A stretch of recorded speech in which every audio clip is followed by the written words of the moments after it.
picture looks so much nicer than the rest. You're like, looks nice. It looks fancy. I feel like the rest of them, I've got the rest of them as well. And you know what else it is? Huh. It's very 60s eclectic. Yes. Cool, A man. very eclectic, like the I like fish it. railing. It's so subtle. Oh. You just walk right by it and then it grabs it. And grab, what is that? Oh.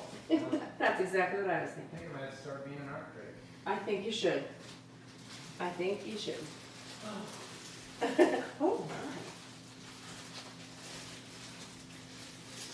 my. Okay. Let me get the guacamole going here. Guacamole. Totally. And then we'll get the cheese. Let's see here.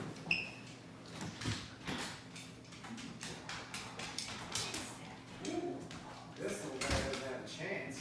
No, he doesn't. That's so funny. Isn't that hilarious? That's so cute. I love the gray one on my top. Huh? I like the ceramic ones too. Yes. I love those. I really thought about buying that other one today.